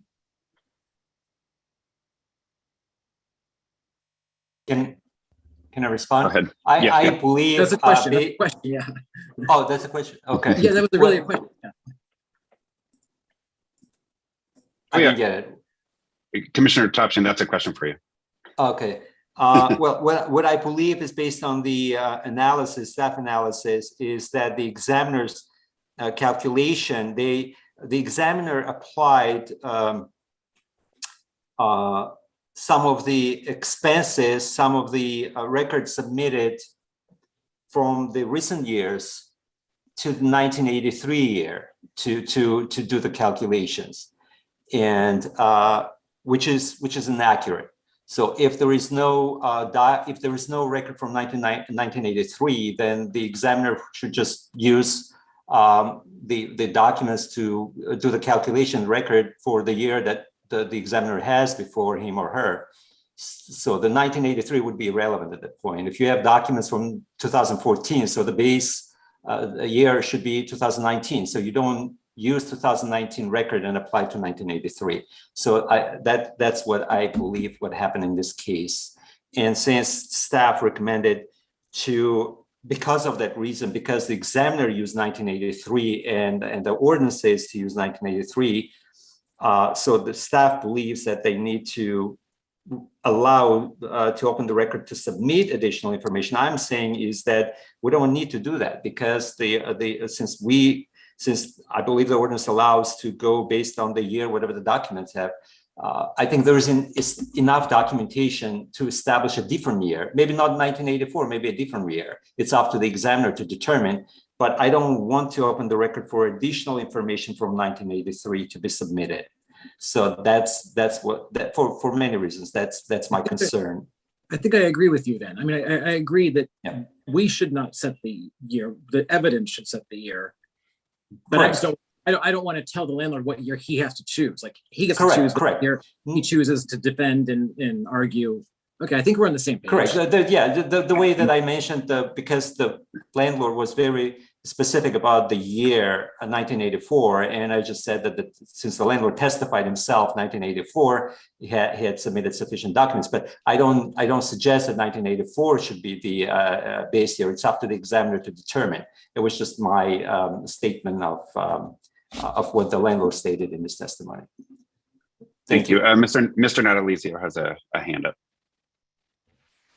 Sorry to interrupt deliberations, Chair. I just wanted to, I guess, make sure that I guess I'm understanding with what the commission's deliberating. So my understanding is that, at least based on the comments of Commissioner Topchin, Ayers, and Kerpes, is that there's thought that the commission should not permit any further evidence. If the commission chose to remand, no further evidence could be submitted, but the landlord would be free to choose a different base year based upon the evidence already in the record. Is that the question? If I can answer that, my position, my suggestion is that yes, we keep the record closed and not to receive any additional documentation or information. Let the examiner use whatever we have already submitted on the record, and let the examiner decide what year the examiner can use to establish the base year. So there is no need to submit anything else if there is sufficient documents, and I believe there is sufficient evidence, without us telling what would be the year, 1984, 1985, or 2019. Whatever the year is, the examiner believes there is sufficient documents. Let the examiner use the current record instead of requesting additional documents. That's basically was my position. Okay, Chair, the only thing I would just throw out there for maybe the commission to discuss, and if they want to just say stop talking, then I will, is my concern, again, if the commission wants to do that approach, that's fine. I would just throw out that in the instance in which the evidence in the record as is doesn't support any base year, if that's what the hearing examiner determines, then it is the position of the commission, then it's essentially, it would just have to deny the application on the fact that there's no evidence in the record to support it. Or would the commission allow allow the commission, would the commission allow the hearing examiner to open the record after the hearing to allow them to submit additional evidence? That's the only thing I would want to throw out there, is just what if the evidence in the record doesn't support a base year? In a year. Correct. But the landlord has evidence for a different year, but he didn't submit it because he wasn't allowed. Is that intended or not intended? That's it. And I'll be quiet now. So sorry. No, valid question. Commissioner Kerpes. Yeah, so I think that's where I do differ with what has been said, is that I believe, and Mr. Natalizio, sorry, what is the ordinance say? The ordinance doesn't say the hearing examiner establishes the base year. It's the applicant comes with a base year and then shows that that's the base year, and then starts from there. I don't want to change the system or do something that's directing something different than what the ordinance requires. And then I don't mind the fact that the individual, he's going to either get this and fail, or we're going to remand it and it's going to fail because he doesn't have the evidence to prove whatever year the hearing examiner determines, and then that just means he reapplies because there's no limit on applying for this. You guys can check me if I'm wrong, but there are limits on raising the rent over a period of time, but he can keep applying for this if he has the evidence. This is an arduous process. And so that's my concern, is like we're limiting ourselves or we're limiting the landlord and limiting the whole process. And Mr. Natalizia, before you answer, tenants, we can't take questions. I know there's hands, but unfortunately we can't take questions or comments at this point. Apologies. Mr. Natalizio, you can go ahead. So I think the question was what does the RSO say about who determines the base year? And it says it uses commission, but I think it's intending to mean either the hearing examiner or the commission. It says may use a different base period or estimate base year income and expenses. My thought on that is that it's intended to give flexibility to the hearing examiner to work with the landlord to get essentially a base year that works. I agree. Again, for what it's worth, I think Commissioner Topton's comments and your comments, Commissioner Kirby, is that the commission, I think, should just let the hearing examiner determine what evidence supports the base year. But ultimately, it's going to depend on whatever the landlord submits. So if he only submits evidence for 1995, then that's all the hearing examiner has to go off of. And so ultimately, the hearing examiner will determine if 1995 is the base year or not. So I don't know if that answered your question, Commissioner Kirby, but that's my understanding of how the RSO works with it. Mr. Maggio, or Commissioner Maggio, sorry, let me just throw out, I don't agree with closing the record. I don't think we have substantial evidence in the record to support 1983 for some of the evidence. So I don't think opening it to new evidence either will help or hurt the landlord. I just don't think that there's enough there for the base year. So I don't want to hamstring the hearing examiner to make the best possible decision based on the evidence. So if the landlord can come up with some better base year that is more current, where he can find actual records or close enough approximation, I just don't think using government databases and whatnot fits within what the RSO and the municipal code require. No slight to the landlord, because I know it takes a lot of work to go back 40 years and figure that out. But I don't think this specific building can be extrapolated into HUD data and federal government data and whatnot. That's my position. So I wouldn't want to hamstring the hearing examiner's work. I think the bigger problem we have is just that his calculations were incorrect, and whatever evidence he has, he just needs to calculate it correctly based on what the staff report says. And I think everyone's in agreement. And of course, we're going to hear from the other commissioners that his math and his numbers were off. That's kind of clear, but it's whether we open the record and do we have enough in there. So those are my thoughts. Commissioner Maggio, you are up. Yes, I didn't want the record to be closed either. My hope was this case to be remanded in order to choose another base year, in order to make maybe a more clear comparison, or maybe more information could come up based on the new base year. And, I feel that we need so much clarity here, and I think all information, anything we explore could be helpful. Thank you. Thank you. Commissioner Montemayor, Vice Chair Copeland, we haven't heard from you. I agree with Commissioner Maggio. I would like this to be remanded back. I don't think we have sufficient evidence to dictate what the year would be right now. So I think we need to give this back to a hearing examiner and then go from there. Thank you for those comments, Vice Chair Copeland. I agree, actually, and I, as you stated, don't want to hamstring the hearing examiner when he has to go through this again. It's a difficult situation, I think, for everyone. We have this NOI in the ordinance for a reason, and certainly the landlords have a right to make a profit and to survive. But I also understand that the tenants, feelings that someone didn't do the numbers before buying a building and that they're being penalized for a bad business deal in a way. I would like to see with the remand, if it's possible, to get some more clarity for them as far as the gross income figure. Although he did include those units, they are certainly appear to be below market value even a month into COVID. So if it's possible to take any additional evidence on that as well, or to include that in the remand in fairness to the tenants so that we're being fair to both parties, I certainly would feel more comfortable about that. But that's all I have right now, Chair. Thank you.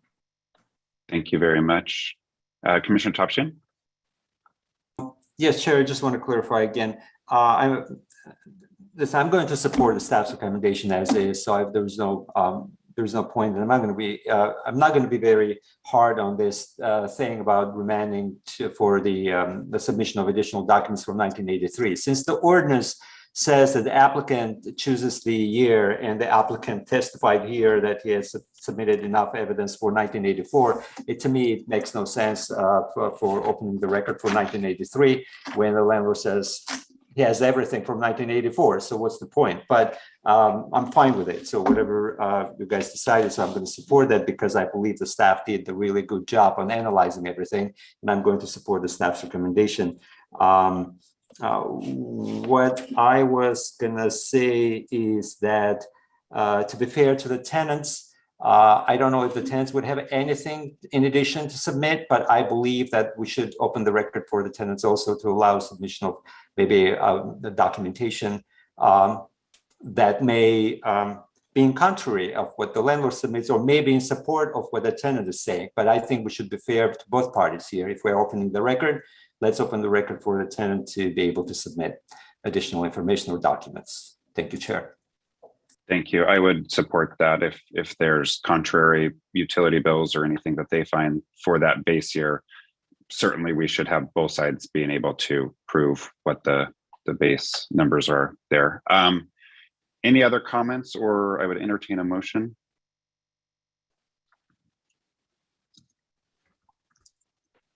Sorry, Mr. Natalizio, did you have a hand?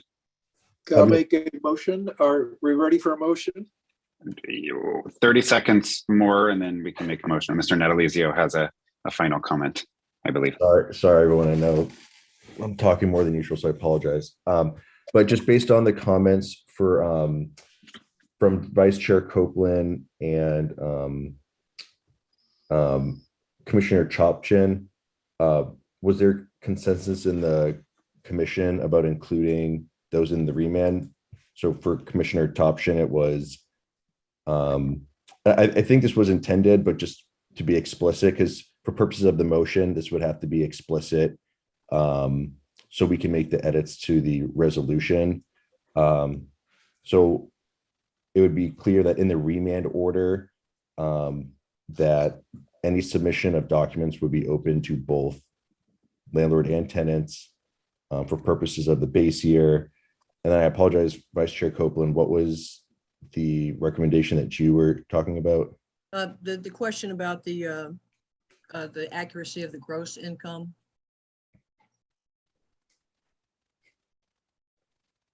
I think it would just direct the hearing examiner to explore the two vacant units. Right, to take a closer look at that and to be transparent about what's going on with that for the tenant's benefit, I think.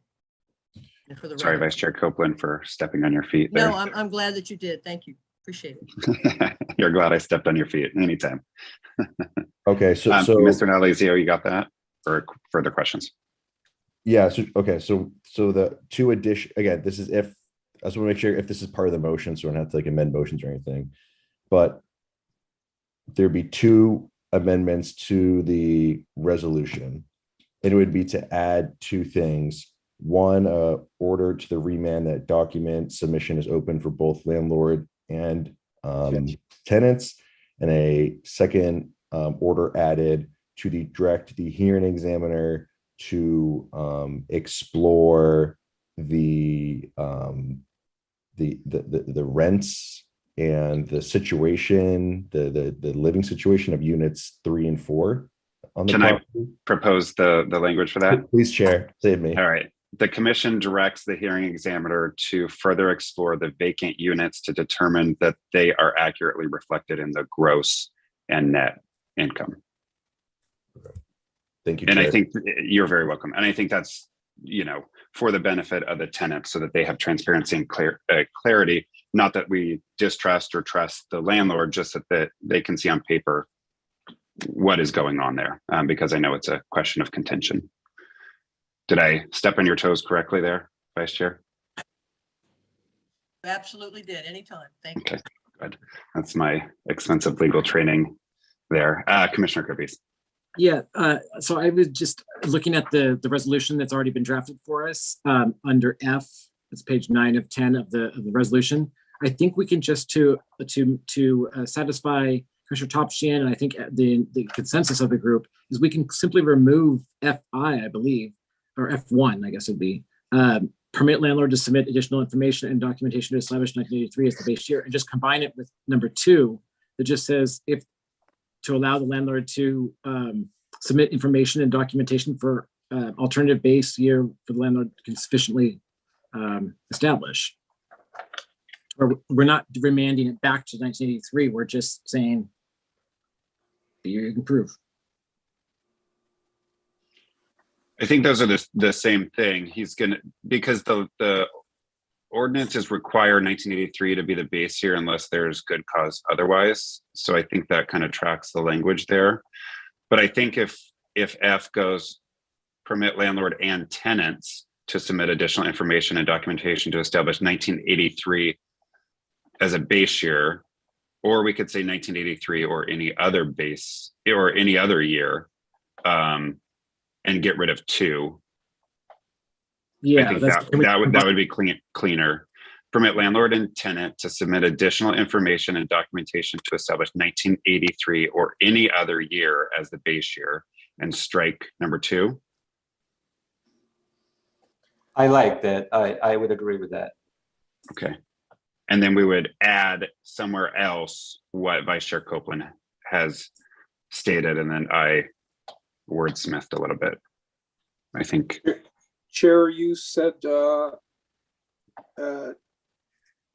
submission of documents be open to owner and tenants, and the hearing examiner should explore the rents of unit 3 and 4 to reflect, what to reflect?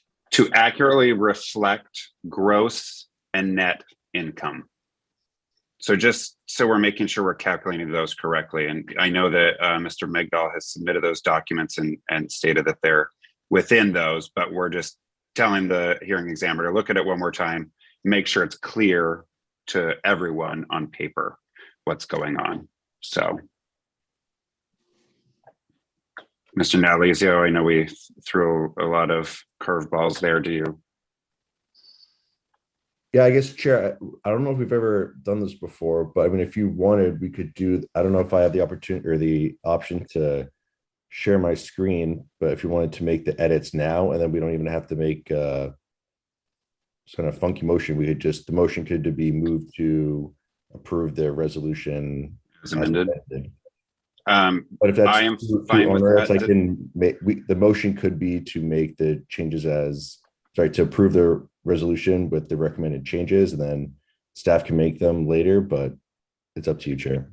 Commissioners, any thumbs down to doing that? Should just take like 2 minutes. Okay, let's share your screen. I see no objections. We'll knock this out so we don't delay things. Okay, let me see. Too much.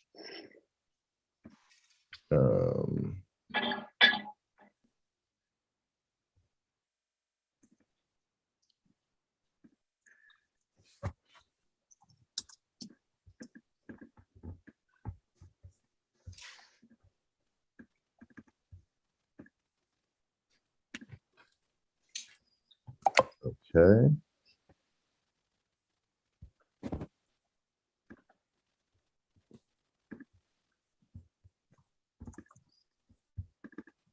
Are you able to see my screen? Yes. Okay.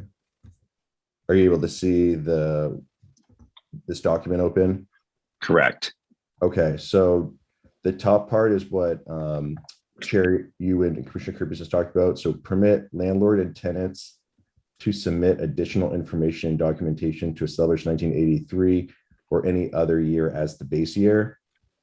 Then to strike number 2 out these will obviously change. Mhm. I think this would be strike, and then we would add the additional ones here. And so this would be Instructs the hearing examiner to review units 3 and 4 to determine that they are accurately reflected in the gross and net income calculations. Vice Chair Copeland, do I have that right? Okay, great. Thumbs up from the VC. and so I guess one would incorporate Commissioner Topchin's comments about the documents for both parties. Okay, so then this would be the updated resolution. Yes, from my perspective. Commissioners, questions? I see a lot of heads, yeses. Any heads, nos?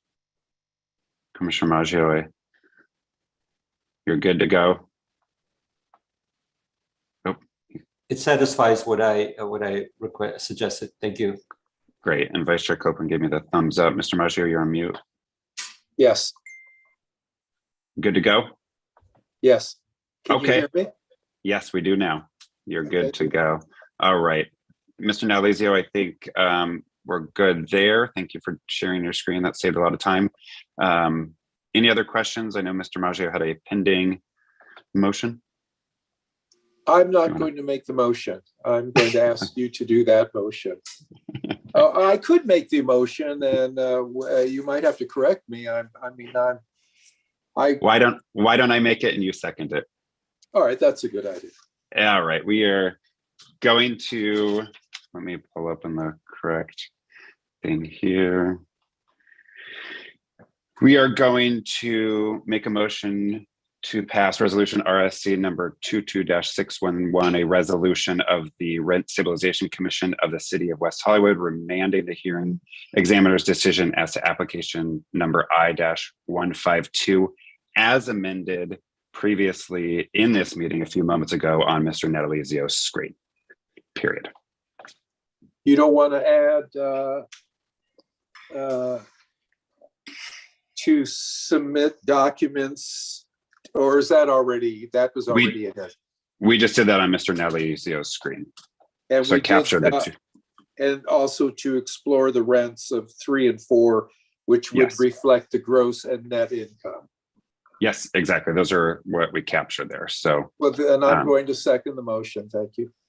Thank you much. Mr. Secretary, can we have a roll call, please? Commissioner Aye. Aye. Commissioner Herpes. Aye. Commissioner Maggio. Aye. Commissioner Montemayor. Aye. Commissioner Topchin. Aye. Vice Chair Copeland.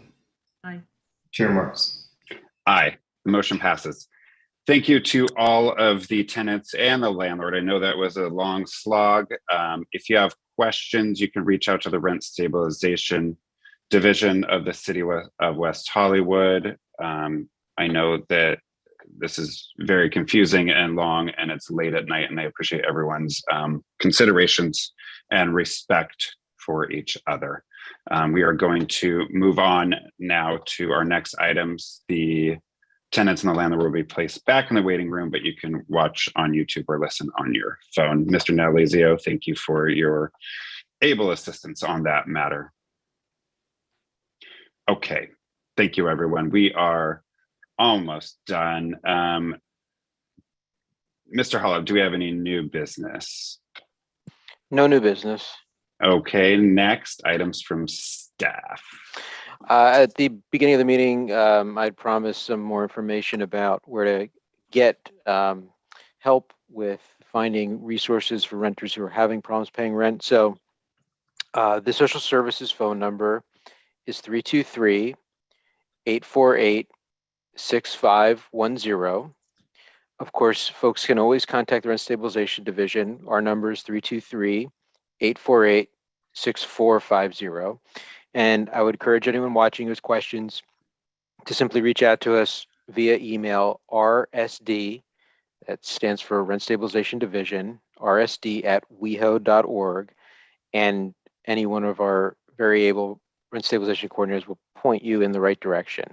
Something came up during the meeting that reminded me of something I forgot to mention during my manager's report. It was the technical difficulties that reminded me that we might be back in person in May.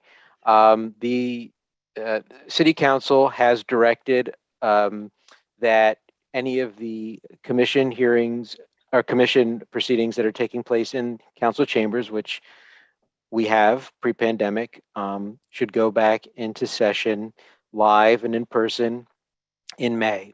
So the first meeting for this commission is May 12th, and we got one more online on the 28th. But hopefully, I feel like I might be jinxing things by saying this, but hopefully on May 12th, we will all see each other in person at council chambers. So I look forward to that, and that's all I have. Thank you. Vice Chair Copeland said she was bringing cupcakes for everyone whenever that happens. Great. Mr. Holla, about that, are we going to have any attempt at a hybrid meeting, or is this just going to be starting strictly in person from that point? My understanding is that it will not be hybrid. There may, and I don't know this for certain, there may be an opportunity for public commenters to call in. There have been technical issues in the past, and particularly with attempts at hybrid meetings. So I do not think there will be any attempt at a hybrid meeting, but we'll know more as we approach the meeting date. Thank you. Other questions for Mr. Holub? No. Okay, Mr. Holub, thank you. Mr. Secretary, did we have any public comment come in during that rousing chat, fireside chat? Okay, dokie, thank you. Items from commissioners. Commissioner Kirby. Thank you. I just wanted to let staff know and the Commission Secretary know that I will not be attending the May 26th meeting. I will not be able to be there. It'd be great if I didn't miss a meeting, but we'll see if all of you show up. Hint, hint. All right, other comments? I have just one. Well, again, Commissioner Maggio, have a wonderful time in Palm Springs. I will be there next week. I'm switching jobs, so I have 10 days off, and I'm just going to keep sharing an affordable housing project that I work on, because I think they're special and I think they give hope to people. Just approved, my client Culver City just got approved to turn 2 motels into housing for the homeless community. One is going to be transitional, one is going to be long-term permanent supportive housing. Side by side, they'll share services between each other. It's 74 units or something. So just got announced Project Home Key dollars from the state of California. So very cool. Culver City is doing some cool stuff. So we will celebrate that. Yes, Commissioner Maggio. Oh, well, that was the question. Was that in conjunction with Culver City? Oh, yes. Yes, it is. Thank you very much. You're very welcome. Commissioners, any final comments after that rousing? Yes, Vice Chair Copeland. Happy birthday to Commissioner Maggio. I hope you have a wonderful celebration. I'm jealous. And congratulations to you, Chair Marks. That's wonderful projects. I read the information on the last one that you sent me, and thank you. Congratulations and thank you for what you do. It's good to see everyone. It's a long night, and take care. And thank you, staff, so much. We put you through the ringer, and you did a wonderful, very long report, and we appreciate all of you as always. Thank you.